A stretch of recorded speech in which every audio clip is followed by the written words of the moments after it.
واش كتعرفوا هاد المصممة المغربية اللي وصلت القفطان العالمية ودارت ديفيليات مع كبار المصممين؟ سميتها زينة قسوس. تولدت في 1925 في كازا. في 1959 الجريدة الأمريكانية برمنغهام بوست هيرالد هضرت على قدراتها اللغوية وباللي كتقن العربية، الفرنساوية، الإنجليزية والصبليونية. Vous interprétez, je crois, des modèles traditionnels anciens que vous transformez, vous en faites une sorte de mode nouvelle, un nouveau Maroc en robe. Oui, j'ai absolument voulu lancer dans le monde entier le caftan marocain que je trouve un vêtement extraordinaire pour les femmes. Il embellit toutes les femmes d'ailleurs, et elles les portent comme robe du soir et en vêtements d'intérieur. Les caftans sont faits dans divers matériaux, de très beau lainage, des cachemires, des brocarts, des soieries et même des jerseys de soie ou des jerseys synthétiques.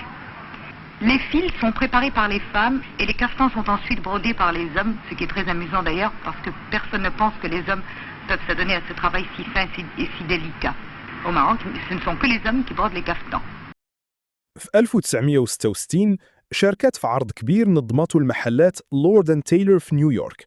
التشكيلة ديالها تعرضت تما مع التصاميم ديال ستيليست الطلياني إيميليو بوتشي. ديانا فريلاند رئيسة التحرير ديال مجلة فوغ أمريكا أعجبتها الخدمة ديالها وشجعتها باش تعرض إبداعاتها في ميريكان. الصحافة الأمريكانية كتبات على المسيرة ديالها. الجريدة كورير بوست دارت عليها بورتري في 1967. زينة وضحات الفرق بين الفصالة والخياطة ديالها اللي على اليد وبين القفاطن ديال السياح اللي كيتباعوا في الأسواق.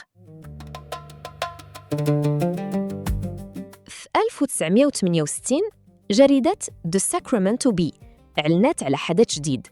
الأميرة لالا نزهة غادي تنظم ديفيلي ديال القفطان في السفارة في ميريكان. بلاتي الله يرضي عليكم غادي نحاول نزومي سي بون. المقال ذكر باللي القفاطن غادي يكونوا من تصميم زينة قسوس وباللي كتخيط حتى لشخصيات معروفة بحال لا دوشيس دو وينسور ولي غادزيويل. سميتها كاينة في الموسوعة ديال World of Fashion اللي نشرتها إلينور لامبرت في 1976. كان عندها محل سميتو كيمز بوتيك في أوطيل المامونية في مراكش وبوتيكات أخرين في كازابلانكا.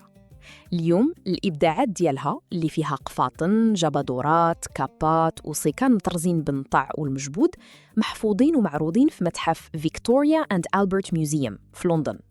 زينة قسوس توفت في 1998.